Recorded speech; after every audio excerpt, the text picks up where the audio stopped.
and the circumstances surrounding it. Even though he was Jesus, even though he was 100% man, even though he was 100% God, God prepared him for the moment. He prepared him for the process that he would have to go through.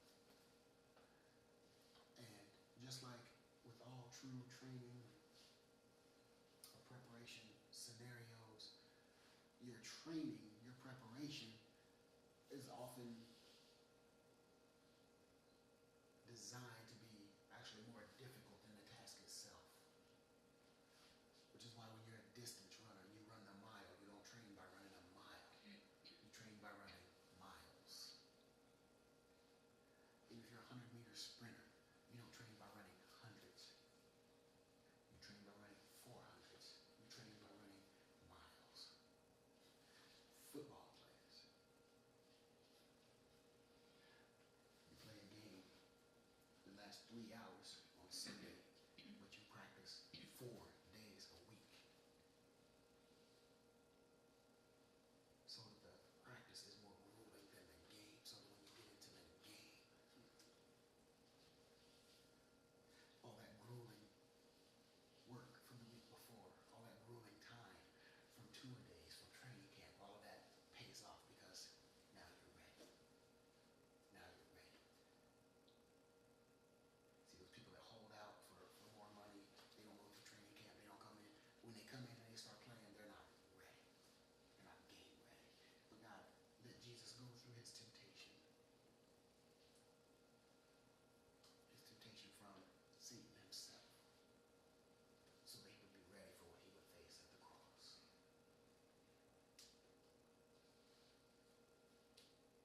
And he endured all of that because we were worth saving. Amen. Our scripture this morning. We read the account where Jesus,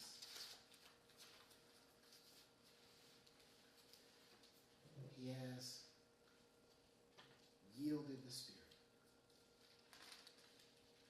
gave up his Spirit.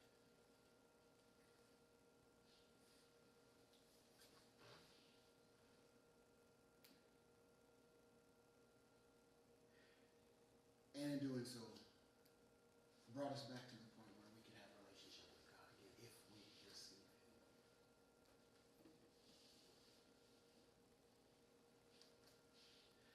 But even as he gave up his life in that moment when he yielded up his spirit, all of those present witnessed the signs accompanying his death. He yields the Spirit. They're all standing there watching. Nobody's watching the 2 prisoners because they're prisoners. It was just a regular crucifixion as far as that goes. Had Jesus not been in between the 2 of them, the crowd wouldn't even have been as great.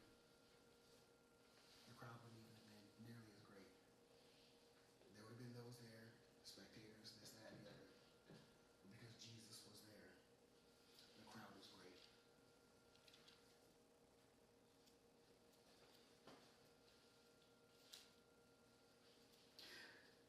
Chapter 28, verse 51. Then behold, the veil of the temple was torn in two from top to bottom, and the earth quaked, and the rocks were split, and the graves were opened, and many bodies of the saints who had fallen asleep were raised, and coming out of their graves after his resurrection, they went into the city, into the holy city, and appeared to many. So when the centurion and those with him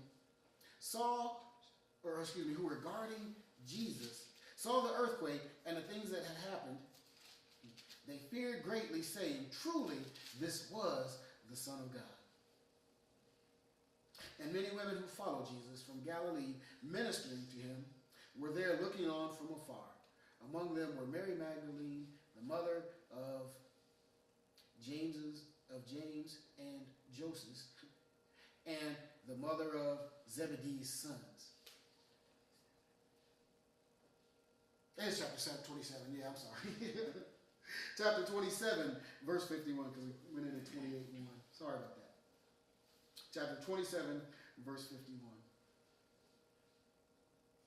And among them were Mary Magdalene, the mother of James and Joseph, and the mother of Zebedee's sons. So Jesus has yielded up the Spirit.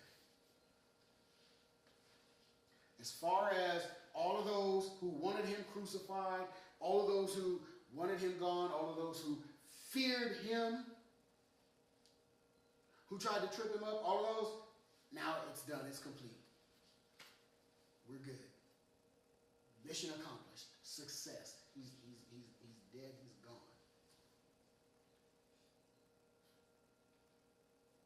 But no. Just as when he was alive and they tried to trip him up, just as when he was alive and they tried to trap him, Jesus did something to prove that the word is true. Jesus did something to confirm that he was who he was. But now, he's yielded up the Spirit. His body is lifeless. That body on the cross is lifeless. But right in the moment when he yielded up the Spirit and his body goes limp and they're thinking, yeah, we did it. It's got to be fresh in their mind. The veil of the temple was torn in two from top to bottom, from heaven to earth. From top to bottom, from heaven to earth, because salvation came from heaven to earth. And the earthquake and the rocks were split. Now, they're out there watching the crucifixion, so they don't see the veil of the temple being torn.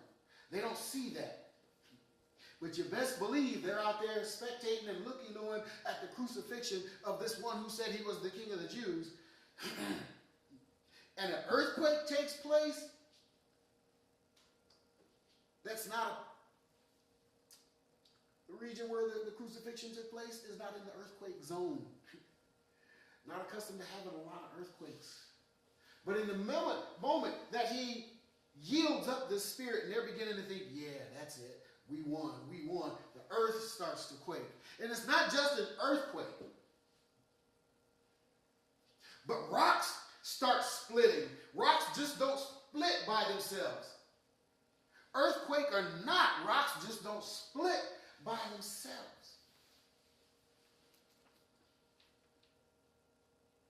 And it wasn't over yet. And the graves were open, and many bodies of the saints who had fallen asleep were raised. And coming out of the graves after his resurrection, it doesn't mean after Jesus' resurrection, because he hasn't been resurrected yet. After his resurrection means in the manner of his resurrection. In the manner of his resurrection. As he will be resurrected. And after his resurrection, they went into the holy city and appeared to many. So this was not a normal death. This was not a regular life that was just yielded. They thought they took his life, but he gave up his life. So now he's gone from the earth. Now he's left his body. Now all these unusual things begin to happen. Not like unusual things didn't happen when he was here. When you're healing people, curing people, raising the dead, multiplying fish and loaves, all these unusual things. Calming the sea, they didn't get to see any of that. That was just, the disciples. But all these unusual things start happening. But now, in the witness of many, a good majority of his detractors who couldn't wait to see him crucified, who couldn't wait to see him give up his life, now they're experiencing all these way out of the ordinary things.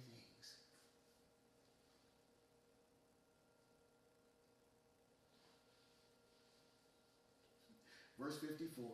So when the centurion and those with him who were guarding Jesus saw the earthquake and the things that had happened, they feared greatly, saying, truly this was the Son of God. Truly this was the Son of God. The centurion who was assigned to guard him had to acknowledge. All of those who were in attendance, watching or standing by the guard, they had to acknowledge that this was the Son of God. It took him yielding up the ghost and all these events after for them to realize, yes, truly this was the Son of God. and many women who followed Jesus from Galilee, ministering to him, were there, looking on from afar. And among them were Mary Magdalene, Mary the mother of James and Joseph, and the mother of Zebedee's sons. They're kind in the New King James Version because the other version says Mary Magdalene, the other Mary. But at least she gets full props in this one. So here you have, he's given up the spirit. You have all of these odd things that just transpired. You have this crowd of people that say, that acknowledge now, truly this was the Son of God. Their acknowledgement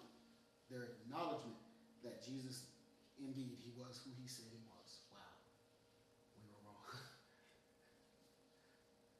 Doesn't say whether or not they became followers of Christ, but they had to acknowledge. They had to acknowledge by everything that took place.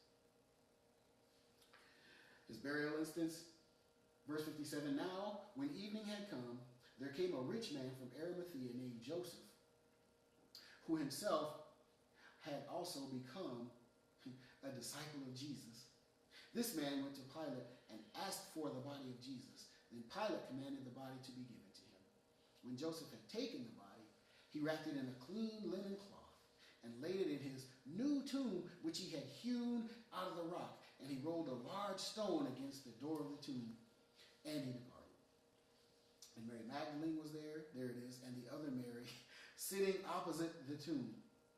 On the next day which followed, the day of preparation, the chief priests and the Pharisees gathered together to Pilate, saying, Sir, remember while he was still alive, how that deceiver said, after 3 days I will arise? Little pin right there. For as much as they disliked Jesus, for as much as they tried to discredit him, for as much as they tried to stumble him, make him stumble, trip him up in public, as much as they tried, now he's dead and he's crucified. He's yielded up the spirit. His body has been entombed. Now come who? The Pharisees and the chief priests, and they're approaching Pilate. Now they're talking about, well, that deceiver, remember when he said, after 3 days, I will rise? His words are coming back. He's dead and buried. They won. In their eyes, they won. But for all the things that he taught, all the things that he preached, they sure had a lot of remembrance for what Jesus said, for somebody, for all of them to discredit him and want him dead. Now his words are coming back to them. Didn't he say, after 3 days I will rise? Continuing, therefore, verse 64, command that the tomb be made secure until the 3rd day, lest his disciples come by night and steal him away, and say to the people, he has arisen from the dead, so that the last deception will be worse than the first. Pilate said to them, you have a guard. Go your way. Make it as secure as you know how. So they went and made the tomb secure, sealing the stone and setting the guard. Now note in here that says when you have a guard, Pilate said you have a guard, and it says setting the guard. It wasn't just one guard. It was a troop of guards. It was a guard. That was the unit referred to. You have a guard. So there were at least 4 guards in a guard. Okay? So here they're doing everything in their power to prevent the disciples from pulling off a deception. They had only the deceit in their hearts to believe that would lead them to believe the disciples would try anything like that. Because they couldn't disprove anything else Christ had done. They couldn't disprove it. They couldn't disprove the feeding of the 5,000. They couldn't disprove the healings. They tried to discredit them, make them from the devil. They tried to say it's not right to heal on the Sabbath, but they couldn't disprove any of the healings. They couldn't disprove any of that other stuff. They couldn't prevent him from doing anything. But here, now, they're making an effort, and the disciples themselves had no reason to try to make this thing happen themselves. They had no reason, obviously. So they approach Pilate. Pilate gives them a guard, not a one-person guard, but a unit to guard. Joseph of Arimathea has taken care of everything. He's wrapped the body, he sealed, he rolled the stone in front of the tomb. So their thing is now that they sealed the tomb. When it says they sealed the tomb, they put a mark, like a wax mark, in the spot where the tomb and the stone came together, to where if the stone moves, the seal breaks. That was how they sealed the tomb. When I was younger, I thought they sealed the tomb. They did something to make the stone permanent or whatever, something like that. But then I came to understand what they talked about. They sealed the tomb. They put that mark on there, and they closed it, and they stamped it, and that way, if the stone removed in any way, the seal breaks, that proves. So, they're doing everything in their power again to try to discredit Jesus, to try to make sure Jesus isn't proven who he is, even though all their efforts really have gone for naught. Because the very ones that they were trying to keep from believing in Jesus now believed. Now at least could acknowledge that he was the Son of God. Now we get to chapter 28. Verses 1 through 8, the scriptures that we read. It says, now after the Sabbath, as the first day of the week began to dawn, Mary Magdalene and the other Mary, again the other Mary, they came to see the tomb, and behold, there was a great earthquake.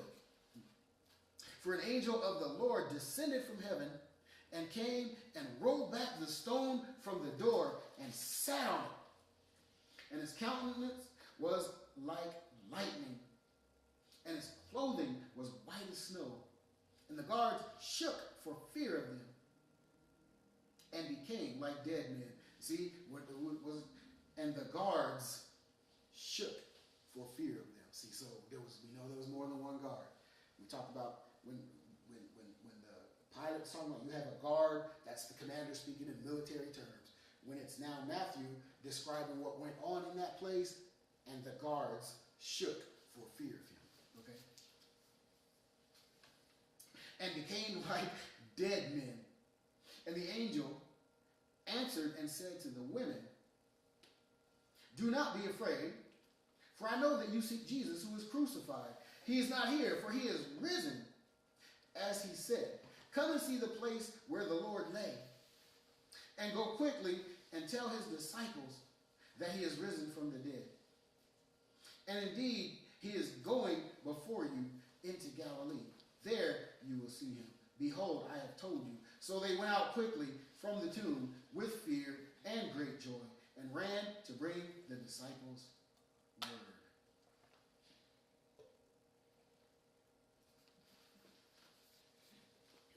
So all the efforts of the chief priests and the Pharisees, all their efforts to make sure Jesus was proven a liar, a lunatic, or something other than Lord. Again, coming against the efforts, coming against the plan of the Almighty God. Their plan failed. Their plan failed. The angel descends from heaven and causes what? Yet another earthquake. That's 2 earthquakes in less than a week. After he yields up the spirit, we have an earthquake and rocks are splitting. Now the angel descends from heaven and there's another earthquake. But notice it doesn't say the rocks were splitting in this one. It's just an earthquake because the angel, the way he came from heaven. And it was purposeful and it was intentional to get people's attention. Especially those guards who were standing around the tomb. Because if he just appears out of nowhere, then he's a man that showed up. He's just a man that showed up. But because when he descended from heaven, the earth shook. But notice it did not move the stone. Purposeful. It did not move the stone. So, he comes down. He's got their attention. The earth quakes. Behold, there was a great earthquake. For an angel of the Lord descended from heaven and came and rolled back the stone from the door and sat on it. So he had their attention. He wanted to make sure he had their attention. So the earth is quaking. Soon as the earth quakes, whatever. I don't know if he did it while the earthquake was going on or after, shortly after there, as soon as the earthquake ended. But he had their attention to where they could see him. And he just moves the stone.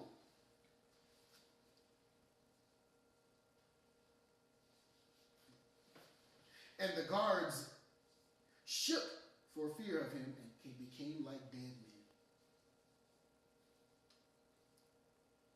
And the angel answered and said to the women. It's interesting here that it says that he answered and said to the women, because there's nowhere where it says that the women said anything. But they had to be thinking, what is going on? What in the world is going on? So he answered and said to the women, do not be afraid, for I know that you seek Jesus who was crucified, but he's not here. As he said, come see the place where the Lord lay. He's just reminding them, remember what Jesus said about 3 days? Remember what he said about not being here? Remember that? Remember that? And for them, like, oh, yeah, that's right, he did. You know.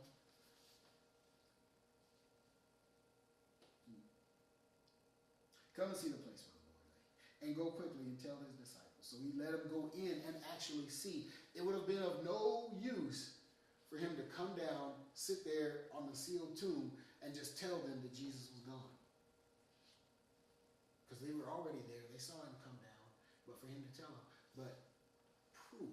He rolled back the stone. He rolled back the stone. Not the soldiers. He rolled back the stone. Terrified the soldiers. And told them to go in and see. Go in and see. And go quickly and tell the disciples that he is risen from the dead. Basically remind them what Jesus said and tell them that it came true, that it is true, that it is real, that he is risen from the dead. And indeed, he is going before you into Galilee. There you will behold. There you will see him. Behold, I have told you. So they went out quickly from the tomb with fear and great joy and ran to bring his disciples word. So even though he gave up, he yielded the ghost, he gave his life. The ripple effect of his life still make an impact to those who, first and foremost, detracted from him, those who refused to believe, those who sought his life, sought to take his life, having a huge ripple effect with them. But also the ripple effect with those who believed, those who followed, those who were faithful, the ripple effect. See, when God begins to show and reveal and prove himself, the detractors will see proof, undeniable proof. And the believers will see the fruition of the word and be strengthened and encouraged for it. They left. There was some fear, but they had great joy. Great joy. When God proves himself, when God shows himself to be real and true, when his word, when what he says comes to pass, we should have great joy. We should have a great joy, because just like Jesus, lived his life. All his travels was hard for Jesus to go anywhere without anything he did. Worried about it getting out. Even during his fake trial. When he was asked, "Are you the king of the Jews?" And he said, "It is as you say." And then by the time he gets to the cross, a lot of people already know about it. A lot of people already know about it. The sign hung over his head. The sign hung over his head.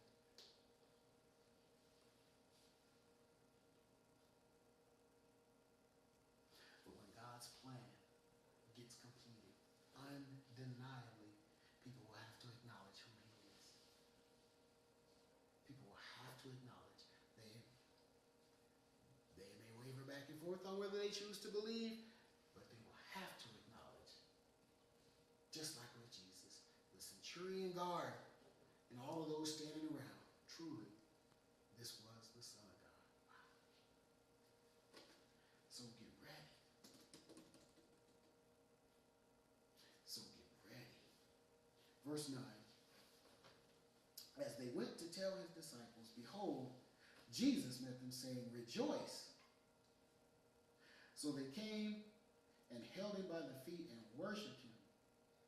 And Jesus said to them, "Do not be afraid.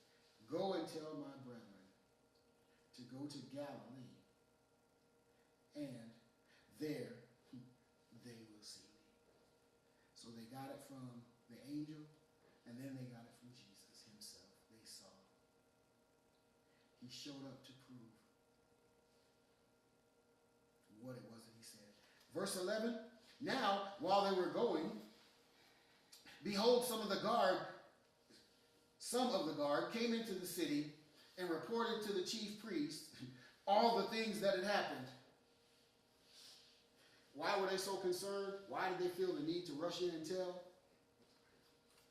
Why did they feel that need? Number one, they were centurion soldiers. For a centurion soldier to fail at his duties, his appointed duties, death. Not demotion, not loss of pay. To fail at your appointed duties, you could possibly lose your life. So, they had to run back and tell, especially if word gets back to your supervisor, to the one who put you in charge of you. If word gets back before you get back there, yeah, you definitely, it's not looking good for you. Not looking good for you. So they had to rush back and tell them everything. We were standing guard. We were all standing guard. We were ready. Those women were there who were always there. You know, they were wanting to go in and do the thing that they do with the dead bodies and preparing for this, that, or the other. And then there was this earthquake, and this angel came down. And he moved the stone. And pretty much that's all they can remember. Because they shook with fear and then became like dead men. So I don't know if they passed out or went catatonic. I don't know. But it says they were as dead men. But that's pretty much all they could tell. So here the chief priest, yet again, with undeniable proof, undeniable testimony that Jesus is who he says he is. If they didn't believe them, they had to believe. They had to believe. They honestly had to believe Jesus was who he was. Which is why they had to set up a false trial. Which is why they had to railroad him all to the cross. But still, here we have. Now, they ran and told all the things that happened. Verse 12, when they had assembled with all the elders and consulted together, they gave a large sum of money to the soldiers, tell them his disciples came at night and stole the body away while we slept. See, here's the problem with that. They're bribing the soldiers to tell this lie, you see. But they were centurion soldiers. And there was a guard of them. That's why they put 4 of them there. So in the night, 2 would sleep and 2 would be awake. And that's the purpose of having that guard on post. like that. That's why they had them there. So now the chief priests are telling them to tell anybody who asks that the disciples came in the night and stole the body while we slept. Anybody in that region would have found a problem with that story because they know how the centurion soldiers are. They know the patterns and the modes of those centurion soldiers because they've been operating among the people from the entire time that the Romans had authority over that area. They've seen how they operate. They know how they operate. But here it is. They're telling them to say, well, it's our fault. It's our fault. And the disciples slipped in and took his body. Okay?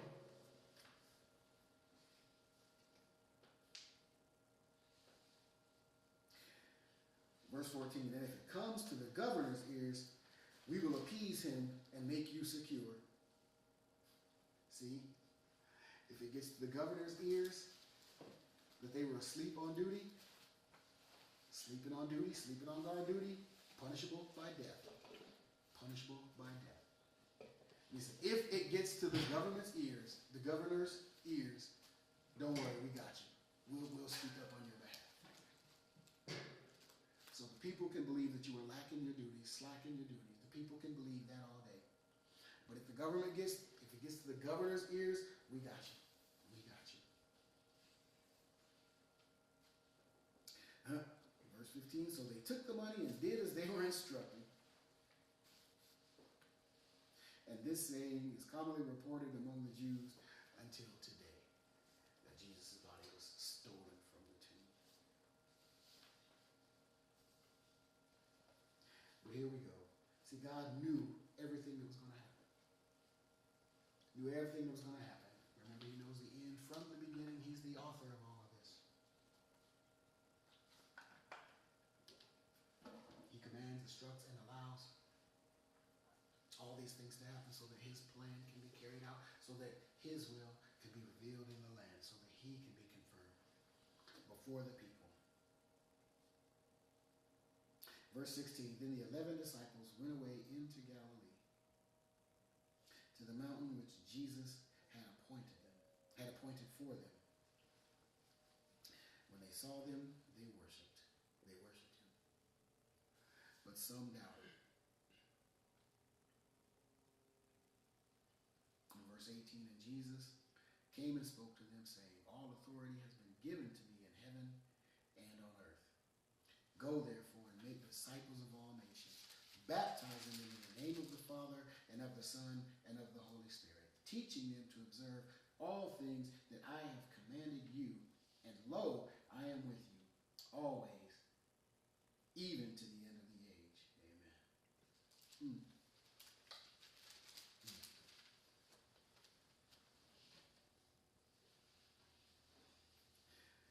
So here we have it.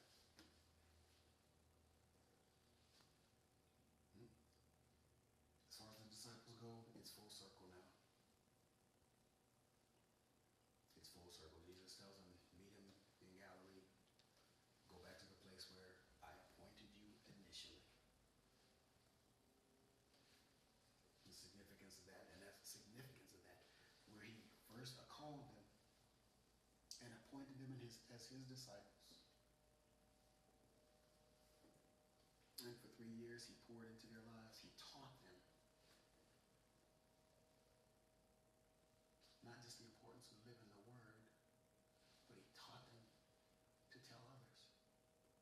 He taught them how to do it. He showed them how to do it with his life. Everything that he did. Woman at the well. Don't let cultural barriers stop you. Don't let what others think you should and shouldn't do stop you from presenting the word. Because when he said, we're going to go through Samaria, and they said, no, we need to go around Samaria. He said, no, I must needs go through Samaria. I have to go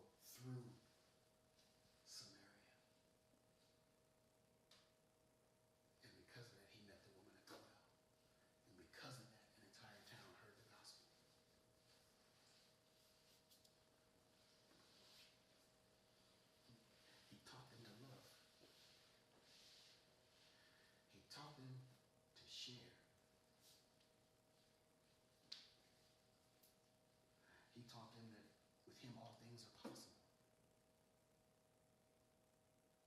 He calmed the storm. All things are possible. He fed over 5,000 and he fed over 4,000 with what would barely have fed the 12 of them, 13 of them.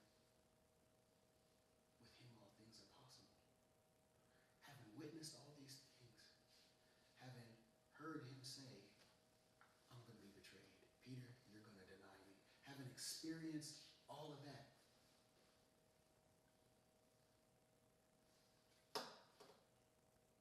knowing that he was crucified,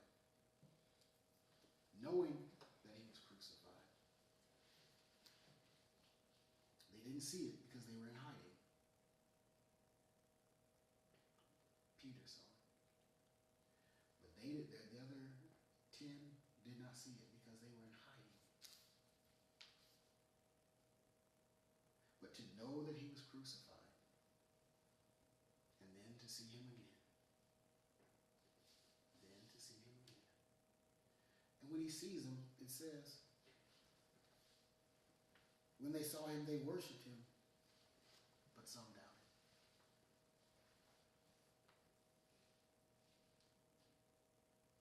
Some doubted. Why did some doubt? Because again, they weren't there to see it happen. They were in hiding. And for as many things as we could say about Peter, Peter was there. Peter was out there. He indeed was out there. But the others hid. The others hid. And that led to their doubt. But ultimately, here in Matthew, Jesus' final words to the disciples.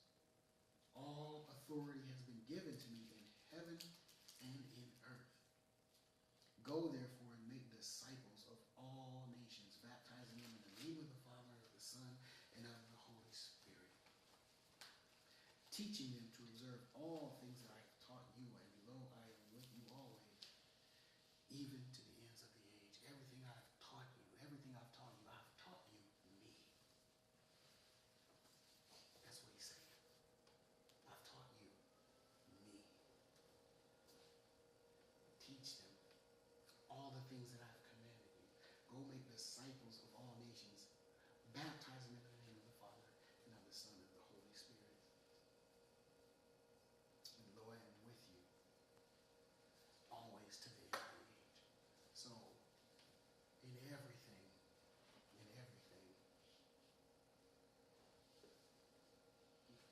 our encouragement, our takeaway is that no matter what we see or what we don't see, remember what God said. No matter, in light of what we see or don't see, because Peter saw, the other 10 didn't see. But when Jesus reappeared, some still doubted because of what they didn't see. But yet, when it was said, it was told to them that he was alive, that he had risen, and told them to meet him at the mountain, they ran to meet him. They ran to meet him. Because when they were told, just like we talked about earlier, when they were told, there was an expectation. There was an expectation of seeing him. So we have to remember, because even the angel, when he was talking to the 3 women, he said, he is not here, for he is risen, as he said. As he said. Reminded them of what he had previously taught them. Chapter 6, verse 6 of chapter 28. Reminding them, this is what he told you. He told you this was going to happen. He told you this was going to happen. And it was a good reminder for them, because even though he told them it was going to happen, they were still ready to carry out the ritual for the dead bodies, the they were still ready to carry out the ritual. Because not that they, I won't say that they didn't believe what Jesus had said, perhaps had forgotten in the trauma of watching him go through the crucifixion and everything else. The trauma of seeing all of that. But had they thought about what Jesus had said, I will destroy this temple, but in 3 days I will rise again. If they had thought about that, would they have had it in their hearts that, oh, we need to go to the temple? But see, that was useful because they were there to witness the angel's descent. They were there to witness the angel rolling away the stone, the paralysis, the fear of the guards, and the angel was ready and able to speak to them. So God will use everything to confirm. Everything to confirm. So we celebrated his death, burial, and resurrection. But what gives us the hope is the knowing that he's coming back. He said he was coming back. He said he will return. The word says he will return. So we live our days with the hope of his return. We live our days with the expectation of his return. And in light of all of that, that keeps us focused on. That keeps us focused on the dealings that we have down here. They are important, and we have to carry them out. But they're not our ultimate end. They're not the end all be all. We got to do what we got to do, but the whole purpose is getting ready for Christ's return. Not just making sure that we ourselves are ready, because if we're saved and we're living for the Lord, we're ready. We're good. But we don't want to go up alone. When I say alone, we don't want to leave our friends behind. We don't want to leave them. Because if we were on a sinking ship, if we were on the Titanic, and we were on a lifeboat, we were on a raft, just being lowered, and you saw a group of your friends sitting over there, you would yell, come get in the lifeboat. Come on. The boat is sinking. Come on, get in. We're in that same situation because Christ's return is imminent. Christ's return is imminent. Don't want to sound morbid, but the ship is sinking. People are dying every day without Jesus. People are dying every day without Jesus. We're in the lifeboat. We're in the lifeboat. And we need to be trying to get as many people into the lifeboat as possible.